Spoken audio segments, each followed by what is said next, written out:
para a gente entender aqui a timeline disso tudo que está acontecendo, porque foi o seguinte: a Polícia Federal deflagrou uma operação regular, né? Ali os mandatos são cumpridos, os materiais são apreendidos, tudo ocorrendo dentro do rito clássico da investigação criminal, tá? Tá tudo normal, tudo na boa, sem problema nenhum, até que aí nada fora do script, tá?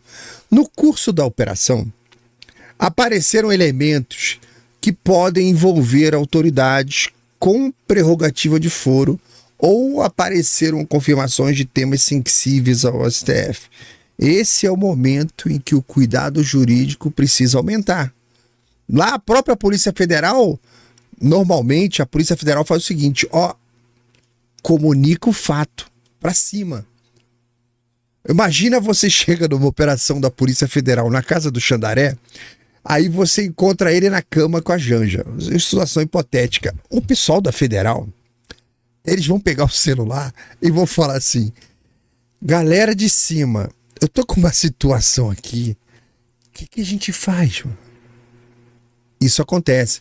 Quando você, durante a diligência, acontece alguma coisa extraordinária, você lembra, aquela operação foi autorizada por um juiz, está sendo acompanhada pelo Ministério Público.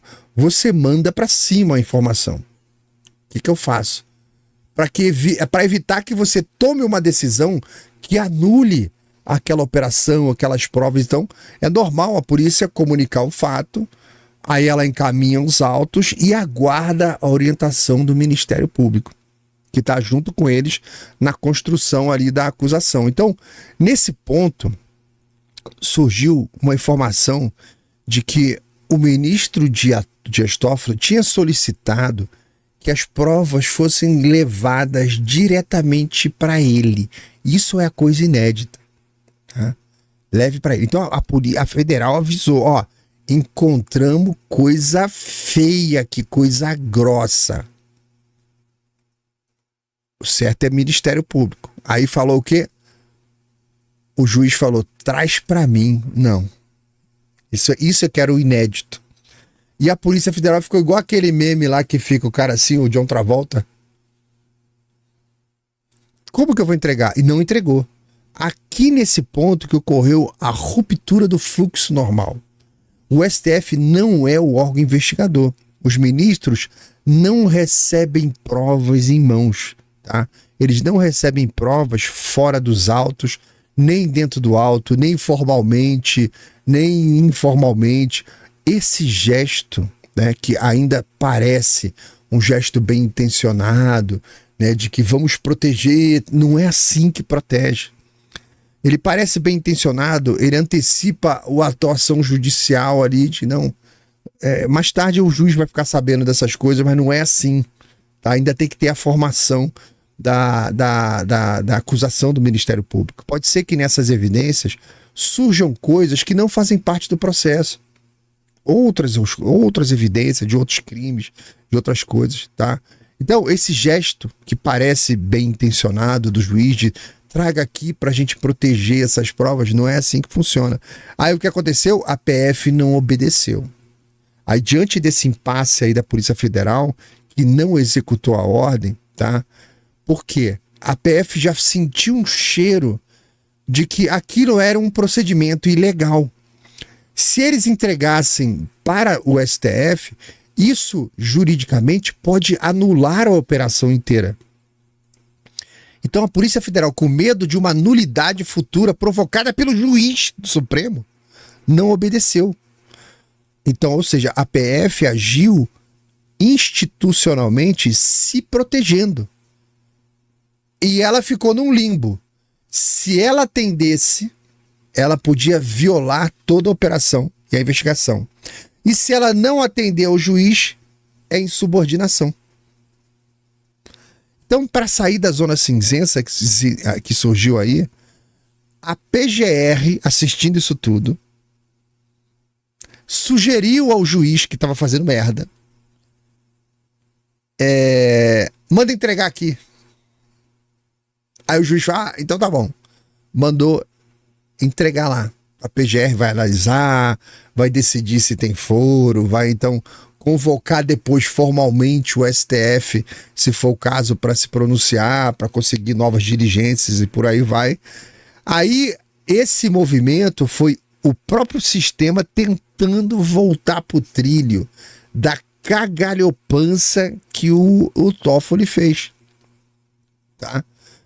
Então, é nesse ponto que a PGR se movimentou para consertar.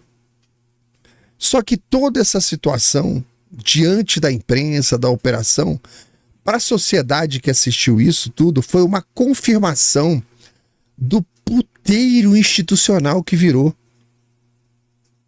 a Suprema Corte. E agora, depois do dia de ontem, teoricamente, a investigação tem que seguir. Só que o material que vai dar base para continuidade da investigação pelo investigador está fora do alcance do investigador. O PGR, ele pode ser um repositório oficial de direito válido para guarda de provas, tá? Mas lembrem, o investigador, que é a polícia, agora, hoje, está afastado do material que eles recolheram para continuar a operação. Ou seja, o Toffoli atrapalhou a investigação ontem, interrompeu a investigação. E o que a gente está verificando é que a impressão que ficou que politicamente está acontecendo uma disputa de controle. Esta ansiedade por ter acesso às provas, de um lado, e do outro, por esconder as provas, você está vendo briga, corrente política de bastidores. Isso remete ao que eu falei lá no começo da live, na abertura. Toda essa operação do Master, a gente está percebendo que o sistema está trabalhando na defensiva, tá? E essa operação de ontem, a operação em si, não teve problema nenhum. O problema foi o juiz querendo trazer para ele as evidências da operação, todo o material colhido na operação. Porque o juiz se antecipou ao promotor. Ele quer ter acesso ao material ou quer guardar o material antes da investigação e antes da acusação do promotor. A acusação da promotoria. Ou seja, o juiz que está querendo aparecer antes do promotor. E a polícia fica ali embaixo falando, cara, quem que eu obedeço? A lei diz uma coisa, a PGR diz outra, o juiz diz outra. Uma zona. Mas foi isso que se transformou o judiciário brasileiro. Uma zona. E o que a gente tem acompanhado. Aqui não tem nada diferente do que foi feito com os patriotas. Não tem nada diferente aqui do que foi feito com todo mundo que está preso aí, passando dificuldade. É o de sempre. Só que agora, né, como isso aí está tocando gente, teoricamente, muito importante, é que as pessoas começaram a se incomodar com as ilegalidades. Mas nós estamos aqui na internet discutindo e falando dessas ilegalidades há anos. Vamos entrar no 4º ano aí falando de ilegalidade. Só que pra gente que tá assistindo aqui, tem alguma surpresa pra você? Pra mim não tem surpresa nenhuma. Tá tudo correndo como sempre correu. Não tem nada diferente. O Naime tá preso.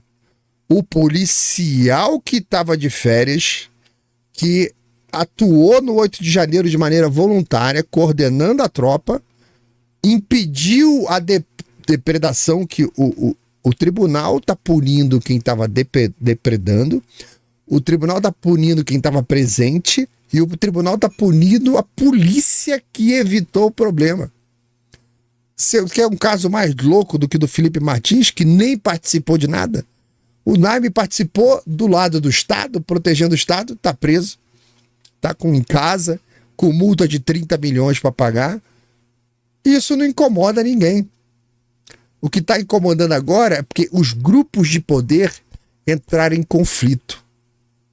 Aí a imprensa tomou uma posição.